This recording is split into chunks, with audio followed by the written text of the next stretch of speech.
Well, thank you all for coming. I'm Robert Baratz. I'm with the National Council Against Health Fraud, headquartered in Boston. And I've come here to set the record straight about some of the issues related to malaria research and the role Dr. Wulsin played in some of this work. Just a few basic ground rules, I think, so you know what's coming. There are press kits here for everybody which have some relevant documents, and there are many more that are referenced and available on the web. So if you want the original sources, they're all available. I realize many of you are not science reporters, and therefore I will try to make this non-scientific language talk so that it's clear and intelligible, but I'm prepared to talk about everything from C cells to CD4 cells to parasites in a medical context, if anyone wants to get any of the details. What I propose to do is to read a statement that all of you have, so it's in the record as it were, and you all can see exactly what I have said. After that, I'll be happy to answer questions, and I'll stay until the lights go out, as much as anyone wants. I'm a practicing physician. My office with 2 nurse practitioners, one of whom's there every day with me. Both are part-time. We see about 50 patients a day in my office. So I practice medicine, I practice real medicine. I was trained as a dentist first, got a PhD along the way, taught several medical schools, Northwestern, Boston University, taught at several dental schools as well. I've traveled all over the world, taught science, given lectures on healthcare and health policy. I've done research in Africa, in Eastern Congo, over 2 years, doing public water sources, endemic fluorosis, and some HIV research, until the troubles there overcame us and we weren't able to work there anymore. I was there at the height of the HIV epidemic, and I began my work when the HIV epidemic really began. So I'm very familiar with this issue. Anyway, we have one more. Okay, thank you. And you were with? I'm just me, who just started in the Cincinnati Beacon. Well, so to keep the integrity of science and medicine, we must police ourselves. I've come here for that purpose. I've taken a full day off from my practice and my patients on my own accord to come here and set the record straight regarding Dr. Wulsin, and more specifically, her comments about current investigation of her by the Ohio Medical Board and her activities regarding human experiments where individuals were made to contract malaria and were left untreated. What I have to say cannot be told in a few sound bites, so you'll have to bear with me for just a little bit. Science and medicine, just like good reporting, are built on facts, and I'm here to share some of them with you. I'll do my best to help guide you through the material and to keep technical details to a minimum. In short, this is a simple story. Medical professionals conducted immoral, unethical, despicable experiments on humans.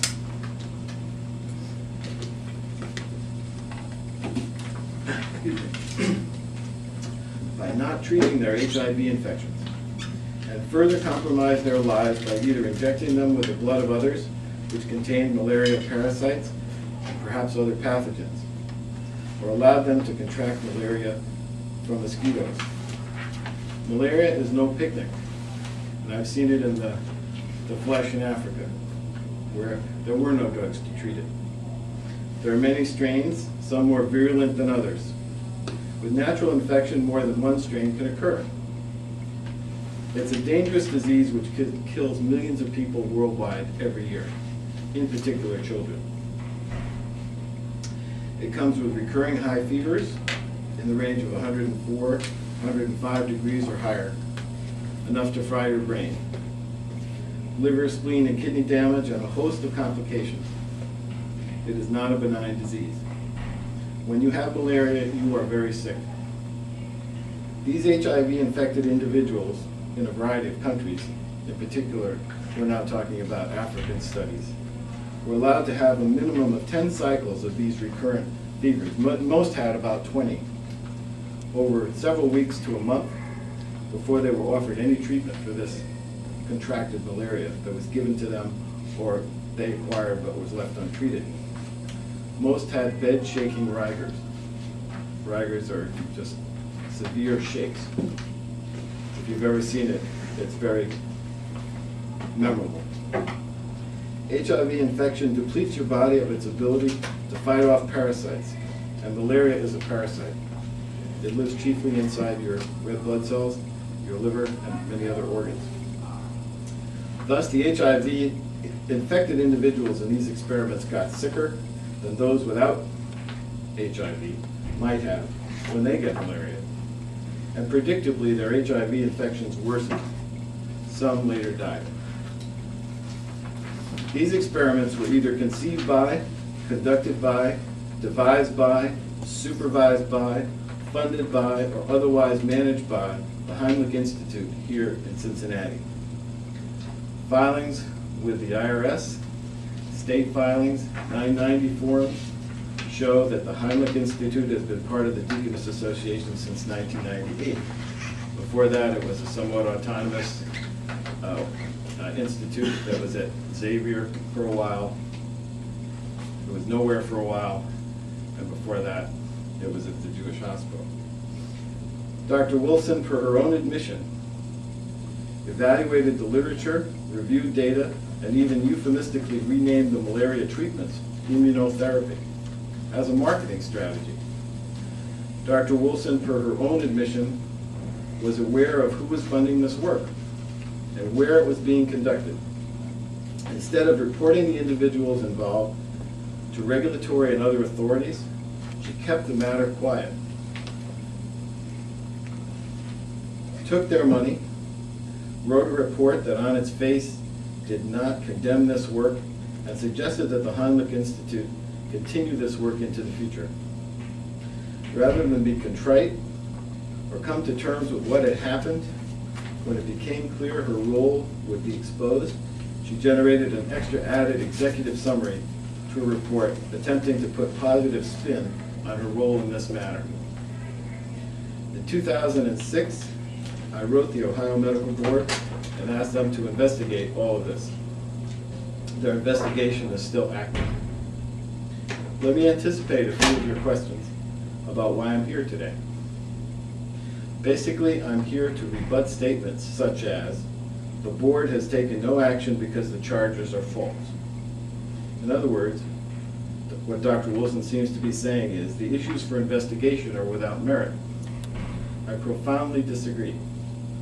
Regardless of the outcome of the currently active board investigation, on which I'll comment no further since these investigations are confidential, the issues regarding the behavior of a physician who swam in this ethical quicksand require scrutiny, especially when this physician seeks a seat in the Congress of the United States. To anticipate some other obvious questions, let me state for the record, I am not registered with a political party, nor am I here to engage in partisan politics or to support a particular candidate. I am here to bear witness, like Elie Wiesel, to the ethical practice of medicine, to bear witness to the cause of science and truth, to bear witness against atrocities in human experimentation. And as noted before, I'm here to set the record straight. A free press is obliged to seek the truth and present it objectively to its audiences, no matter what the truth is, where it leads, and how embarrassing and painful the findings. In recent years, some members of the press have been misled to believe that every story has only two sides, and that each side seems to have adequate merit. In the case of science, the other side is usually nonsense, pseudoscience, and absurdity.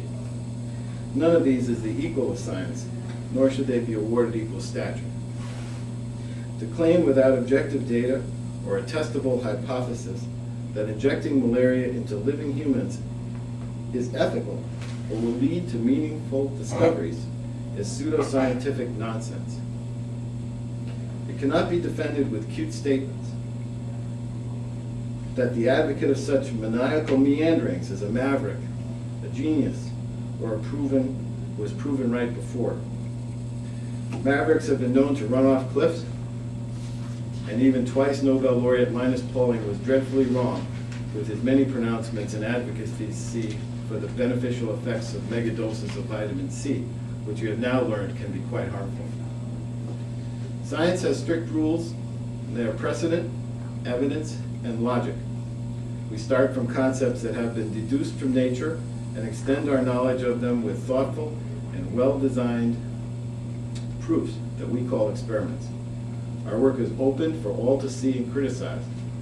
Once it's been exposed to evaluation by peers and has stood the test of criticism, a scientific truth emerges and remains a truth unless and until refuted or rebutted.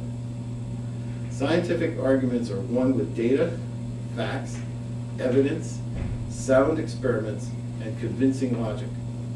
They are not won with bullying, grandstanding, circumvention of the rules, dogma, chicanery, personally attacking those who challenge your view, taking your case to the public via the press, or similar tactics. In a sense, science is very simple. It's a search for the truth. You put your cards on the table and everyone can see your hand. Winning is finding the truth among the cards.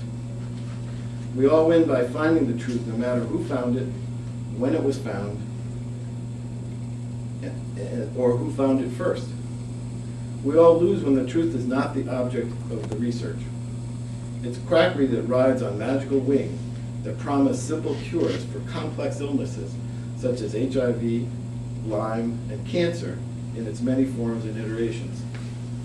Science is precious, valuable, and important, and good medicine comes from good science. We all win when discoveries are made that ease suffering, cure disease, and make lives better. We all lose when someone calls things scientific that are not. We all lose when ego overrides objectivity. We all lose when we demean human life with criminal, ill-conceived experiments. The atrocious Nazi medical experiments of World War II and those of Tuskegee produced information that was forever poisoned by the methods under which that information was obtained. Any so-called malariotherapy or immunotherapy, or whatever else you want to call it, which relate to the Heimlich Institute or its founder, are equally reprehensible. They were not conceived to answer valid scientific questions or evolve from discoveries about nature, where we wanted to learn more.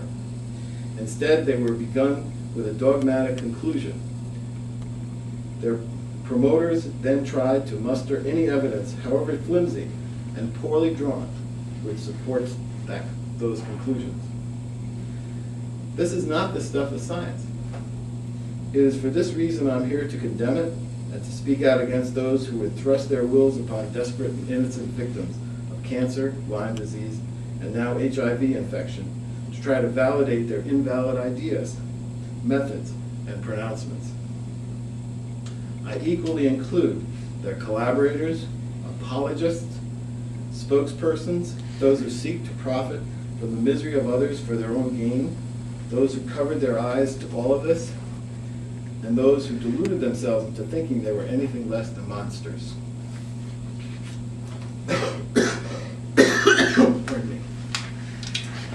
These are strong words, but what has happened and continues to happen deserves nothing less than moral outrage. So-called malariotherapy is on a par with the worst medical crimes that were on the docket at Nuremberg. They are direct parallels between failure to treat syphilis in poor black men at Tuskegee and the failure to treat HIV in poor black people in Africa. Thank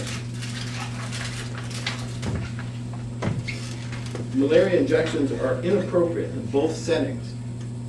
Besides the harm to victims, innocent family members were also infected by their lack of proper treatment of those who had these initial infections. These diseases were spread to the families.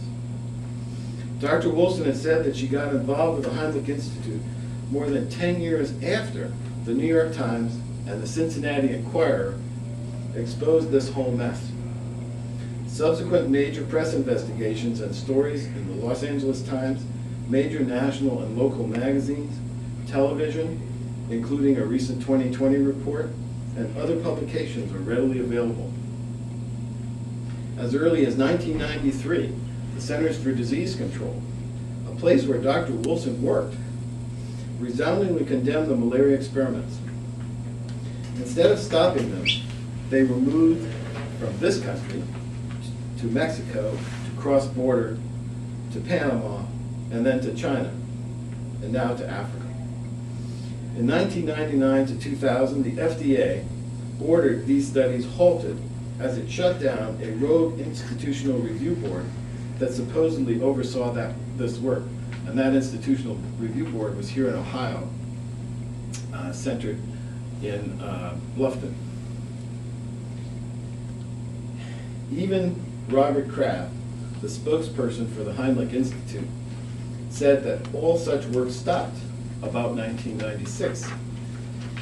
Is it any surprise to any of you to find that this work continues in East Africa, knowing the history of the Heimlich Institute and some of their nefarious doings? It's no surprise to me.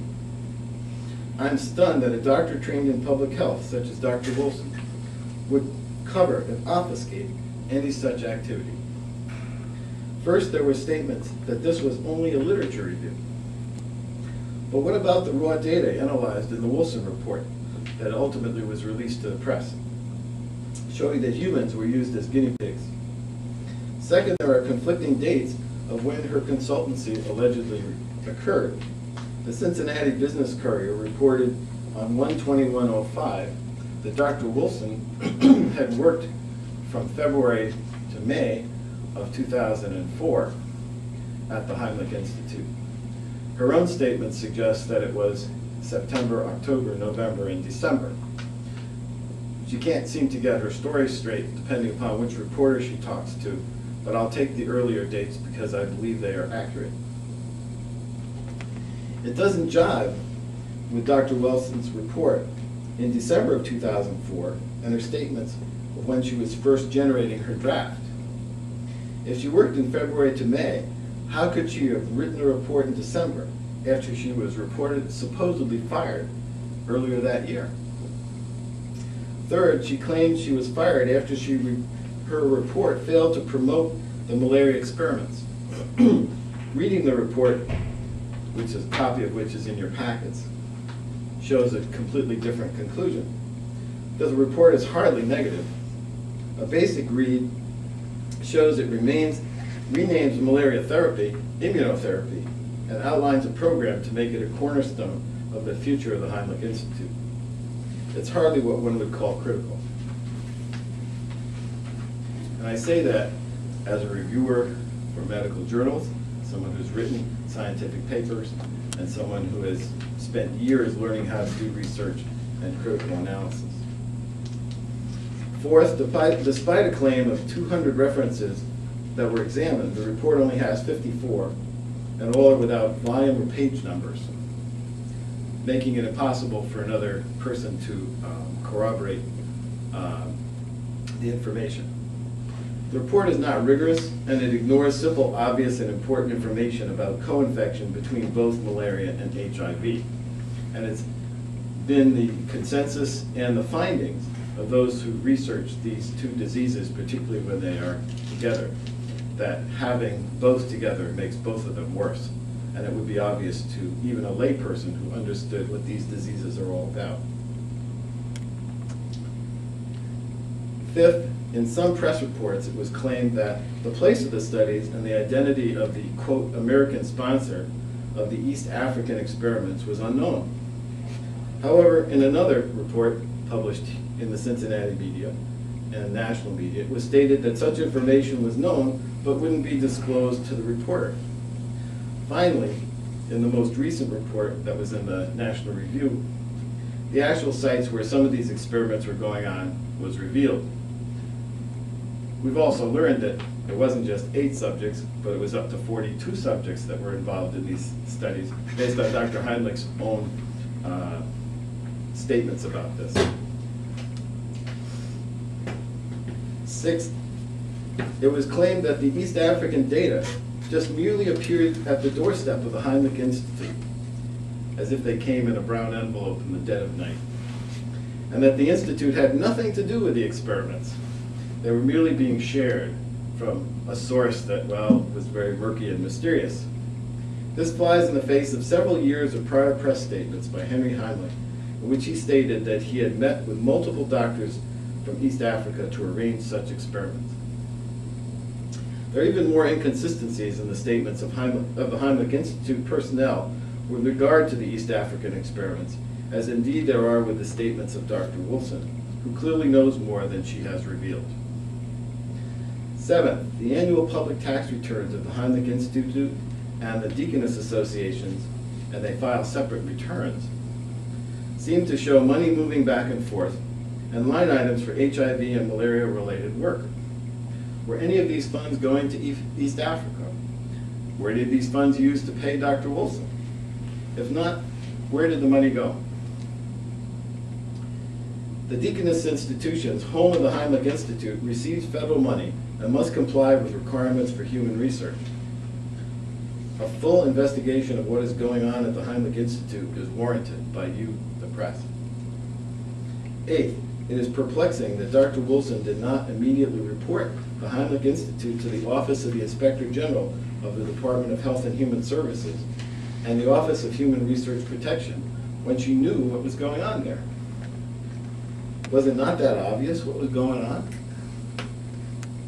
An abundant literature documents all of the above.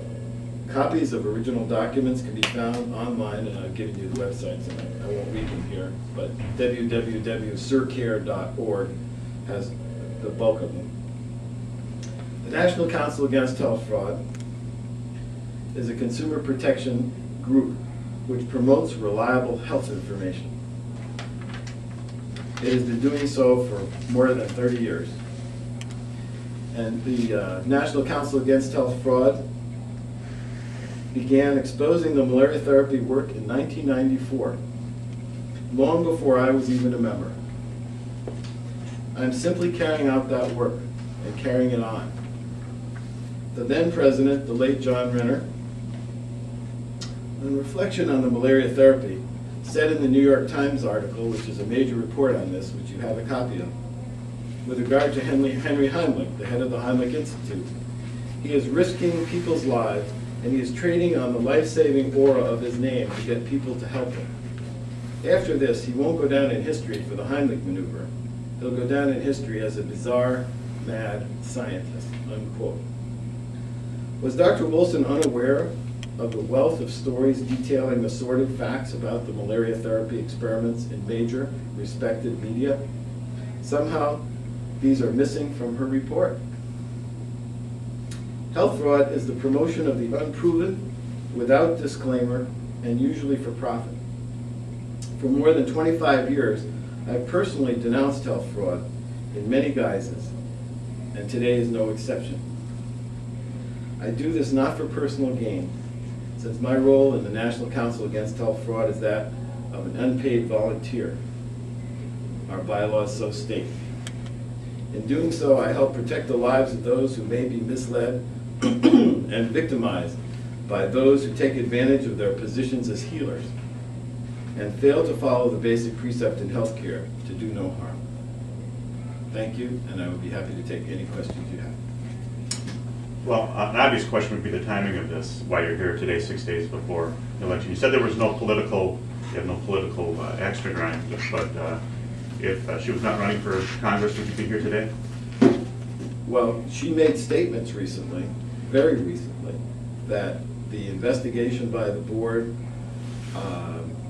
was not based on anything, and she hasn't been approached by the board, and things of this sort. And that's simply not true. This is an active investigation. I can't tell you details of the investigation because they're confidential. The board requires that.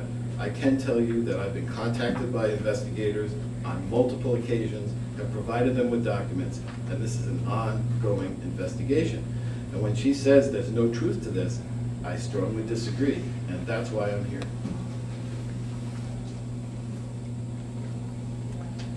I have a question as a voter. I was wondering, she said that she knows who the funder is of this experiment. Why doesn't she tell the name of the funder?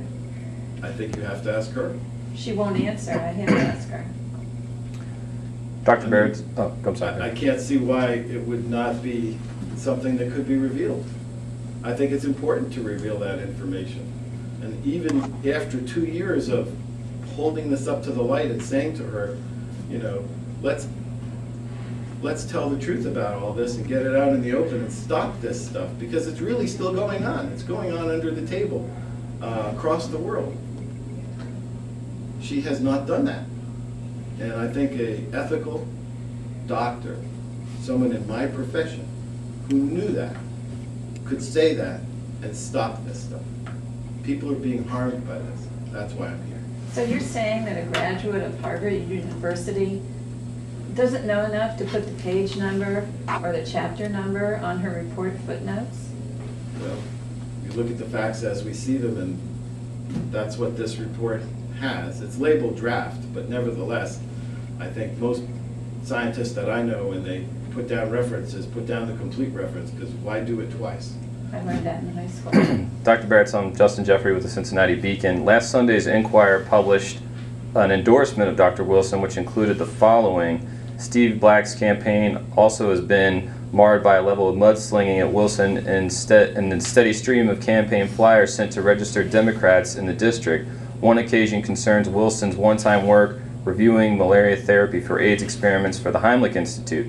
Black said the work was unethical. It was controversial, but Wulsin claims she was not directly involved in the experiments, and that when she wrote a negative review of the work, she was fired. In our view, Black's attacks are based more on innuendo than fact. I have two questions which I'll ask together and then take your answers, please. One, do you think bringing up the subject of Dr. Wulsin's involvement with the Heimlich Institute constitutes mudslinging? And two, the Enquirer endorsement states that Dr. Wulsin worked for the Heimlich Institute. As you know, the Heimlich Institute is a corporation which is wholly owned by Deaconess Associations of Cincinnati. The Beacon has been unable to obtain records from Deaconess which verify Dr. Wulsin's employment history there. So it's unclear if she was being paid by the Heimlich Institute at Deaconess, or by Dr. Heimlich, or by another party. Does the question of who employed Dr. Wulsin have any bearing regarding the issues you've raised here today? Well, let me take the second question first, since it's got more pieces to it that could be addressed for the state. Yes is the answer. As in Watergate, follow the money. Where's the money coming from? Where's the money going? Does any of this involve Dr. Wulsin's foundation called Soteni? Does any of the work involve the foundation she calls Soteni or not? It'd be simple enough to say.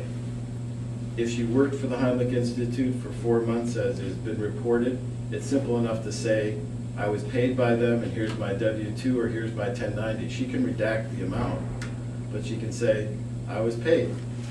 If she was paid by the Deaconess, this makes it very important, because now we have human experimentation going on that is in violation of the Code of Federal Regulations. 21 CFR 50 and 56 detail all the rules about human experimentation that must be followed, institutional review boards, and the like. So if the Deaconess was involved in any way, even if they were just the place where somebody sat at a table and went over data, they're involved. And that's a matter for scrutiny by the offices that I named before, the Office of the Inspector General of HHS, and OHRP, which is the Office of Human Resource Protection. So if the deaconess had her on the payroll, either as a paid employee or as a consultant, paid her on the table, let's say, then the deaconess has now got some answering to do about these things. If she was working under the table, well, that's a whole nother matter. And the question is who paid that money? Where did it come from? Why was it being funded? Was it coming through the, quote, American sponsor? And there are so many questions about this that would be easily addressed if Dr. Wulsin would just stand up and tell the truth about it. But she hasn't done so. So until that happens, all these things remain open questions. Now, your first question had to do with the issue of mudslinging, if I can just paraphrase it into one word. I don't believe it's mudslinging when you ask for the truth, when you hold up facts, as I have here and as I've presented here. What's muddy about the truth? What's murky is not truth. So we need to look at facts, which are here and in other sites, and hold them up for scrutiny. There's nothing mudslinging about bringing up something that's a fact. Mudslinging is when you make a mountain out of a molehill. Well, injecting malaria into humans with HIV is not trivial. It's no molehill.